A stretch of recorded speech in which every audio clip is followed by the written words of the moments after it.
west of the Rhine. So demographically, the provinces of the Western Empire were undergoing a fairly major transformation. The key was that this transformation was taking place under the official auspices of the imperial pro quo was in place: land for the barbarians, soldiers for the empire.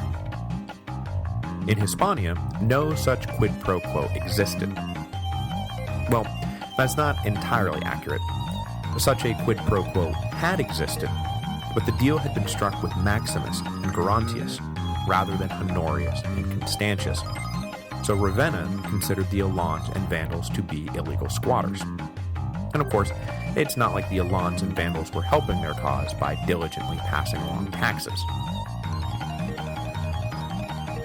The chronology is a bit muddled here, but it appears that beginning in 416, the year after he capitulated to Constantius, Wallia led the Goths on a campaign that saw them immediately get the better of the Alans, and at least one major faction of the Vandals. Sometime between 416 and 417, the Alans, who had been the most powerful of the tribes in Hispania, were crushed in battle, and their king was killed. Following up on this victory, Wallia moved against a branch of the Vandals who had settled into northern Hispania, crushing them in battle just as they had crushed the Alans. Reports of these victories were music to Constantius's ears, and he rewarded the Goths by granting them the lands he had promised. And so, beginning in 417, the Goths started to migrate over to Aquitaine, the region they would call home for the rest of the century. It is unclear exactly how the settlement and integration of the Goths into the region played out, especially since, there were people already living there. But most likely, the higher status Goths simply took on the role of landlord, accepting the produce of the local communities without actually displacing them from their lands. Meanwhile, the lower status Goths probably would have been moved onto land held by the imperial government, or onto lands that had been forfeited by nobles who, either by death or treason, had lost their deeds during the chaotic last few years. The arrangement wound up working to everyone's benefit, as the Goths now had a stable source of food, and because the Goths now had a stable source of food, the Romans didn't have to worry about them going off pillaging every time they got hungry. While Constantius waited for the Goths to settle in and catch their breath before they headed back into Hispania to finish the job, he attended to some personal business that might potentially have far-reaching consequences for the future of the imperial family and the Western Empire as a whole. In early 417, the Emperor Honorius announced that his finest general would be marrying his only sister, who was now free of the treacherous clutches of the Goths. I can only imagine that Constantius was delighted by this pairing, which made him the brother-in-law of the emperor, and, if all went right, the father of any and all heirs to the Western throne. Galla Placidia, on the other hand, is reported to have been none too thrilled about the prospect of marrying Constantius. And while the specific reasons for her resistance are all speculative, maybe she was still in love with Ataulf. Wherever you see the marriage mentioned, it is always noted that Placidia wed against her will. Which was the nice thing about being a woman in those days. You could be held captive by a horde of barbarians and forced to marry their king. When you're finally given your quote-unquote freedom, you are immediately forced to marry some general you don't know and probably don't like. The Roman world rejoiced when Galla Placidia was set free. How much of a difference in her condition Placidia herself saw between living with the Goths and living at the imperial court would be an interesting question to have an answer to. I would guess, though, that she would say that the baths were better in Ravenna. 9 months after the wedding, Placidia gave birth to a healthy baby girl named Honoria. Unlike Placidia's first child, Honoria would live through her infancy and eventually become an influential imperial princess. Although the Ravenna court probably could have done without her most famous intrusion into the treacherous world of international statecraft, which we'll get to when we get to talking about everyone's favorite Hun. In the spring of 418, Constantius was ready to press on with his program of repacifying Hispania, and he called upon the Goths to head back out into battle. However, at some point in here, it ceases to be King Wallia leading the Goths. It is unclear to me whether Wallia fell in battle or simply died of natural causes, but in 418 he goes away and is replaced by Theodoric, one of the illegitimate sons of Alaric.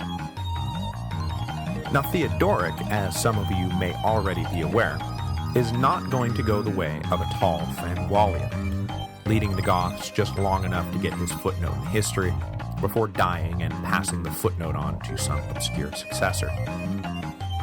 No, Theodoric is here to stay, and will not fall for another 30 years when, in 451, he will die successfully defending the Western Empire from everyone's favorite Hun, thus earning himself a slightly larger footnote in history. Theodoric spent 418 campaigning against the remnants of the Alans and Vandals, driving the survivors south where they joined the ranks of the only major unpacified tribe of Vandals left on the peninsula. These survivors pledged their loyalty to the Vandal king Gunderic, who rechristened himself Gunderic, king of the Vandals and Alans. This reinforced Vandal army was now the last major unpacified barbarian tribe left in the Western Empire.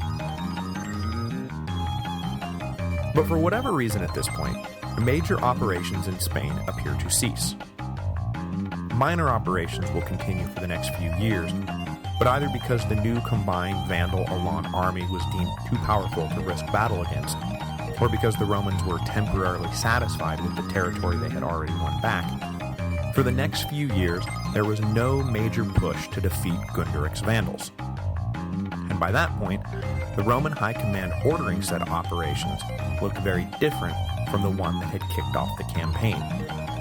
The Ravenna court appears to have shifted its focus to reorganizing the provinces that had been lost but were now found. Specifically, Constantius convened a council that would represent the 7 Gallic provinces and would meet each year in Arles. The point of the council was twofold, and though these two folds were paradoxical, they were not illogically paradoxical, if that makes any sense at all. On the one hand, the council was meant to give the provinces a huge amount of latitude when it came to governing themselves. The ability of the central authority in Ravenna to micromanage its provinces was long dead, and given the upheavals of the last decade, the imperial court wouldn't even know what was best for the region, let alone how to implement policy. Better to just bring the nobility of Gaul together and let them haggle it out for themselves. The bonus was the increased autonomy also lessened the risk of usurpers popping up. Since the wealthy landowners already had a major say in the governance of the region, there would be no reason for them to back some general who promised to protect their interests. Their interests were already protected. The paradoxical part of the fold, though, was that the council was also designed to give Ravenna an increased measure of influence over policy in Gaul. Because it's not like the emperor wasn't going to send his own representatives to the council. With every major player in Gaul in one place at one time, it would be far easier to dictate policy than it would be if everyone had to be contacted individually. So hopefully, the imperial agents at the council would be able to direct the conversation, make the position of the emperor clear, and get everyone on board without having to resort to top-down commands that would alienate the nobility and lead Gaul right back into civil war. Gaining more control by acting less controlling. It's a pretty neat trick if you can get away with it. With the Western Empire slowly coalescing its way back into an orderly state, the promise of more stability to come came in 419, when Galla Placidia gave birth to a healthy baby boy named Flavius Placidius Valentinianus. The boy immediately became the heir presumptive to the throne of the Western Empire, and would remain as such unless Honorius planned to find himself a wife and make a baby, which he had shown no interest in doing since he had divorced his last wife the daughter of Stilicho, back in 408 in the immediate aftermath of the Vandal general's fall.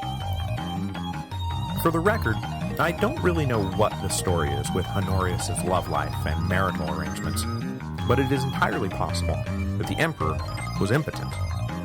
That is, after all, how his character and reign are usually figuratively described, so is it really so out there to speculate that he was literally so as well? Anyway, with the birth of the baby history will come to know as Valentinian III, Constantius's position at court was strengthened still further, and in February of 421, Honorius invited his favorite general to take the final step. In a ceremony at Ravenna, Constantius was elevated to the rank of Augustus. This elevation triggered a huge sigh of relief from across the Western Empire. It is always unnerving to have to rely on de facto power arrangements, and once already, an eminently capable de facto ruler, namely Stilicho, had been toppled by backstabbers at court, a toppling which had turned out to have had pretty disastrous consequences for the empire. Better to just have your strongest, most capable leader be emperor. And now Constantius was just that. Just as the Valentinian dynasty had been strengthened by the admittance of Theodosius, so too would the Theodosian dynasty be strengthened by the admittance of Constantius III. This was a win-win for everyone, so who could possibly be opposed to this awesome plan? Well, how about the Eastern Emperor, Theodosius II? Now, it's been a couple of episodes since our increasingly Western-focused history of Rome has headed east, so let's go back and bring them up to speed so we can try to make sense of their refusal to accept the elevation of Constantius III to the purple. When last we left them, it was around 408. Arcadius had just died, his 7-year-old son Theodosius II had succeeded him, but power really rested in the hands of the capable Praetorian prefect Anthemius. With a boy emperor in charge of Constantinople, the Hunnic king Uldin, you remember him? The guy who had caused Radagaisus's Goths to attempt an invasion of Italy in 405 rather than submit to his rule? Yeah, him. Uldin took the arrival of a boy emperor as a sign that it was high time for him to make a play for control over Roman lands south of the Danube. So in 408 or 409, he invaded Moesia. Except, yeah, just because young Theodosius was technically emperor, that did not mean that the kid was actually calling the shots. Anthemius was. And Anthemius quickly and efficiently directed a counterattack, pushing Uldin back across the river before the year was out. Coming off this victory, Anthemius received news that was perhaps even better than the news that the Huns were fleeing Moesia. The ongoing negotiations between the Romans and Sassanids had concluded successfully, and a treaty had been signed. The far eastern front was now secure. If Uldin thought he detected weakness in the Romans, boy did he ever read that wrong. Constantinople was now stronger than ever, and free to transfer resources from Syria to the Danube to reinforce the northern line. Uldin was kept bottled up on his side of the river until his death in 413, his dreams of controlling all the land under the sun unfulfilled.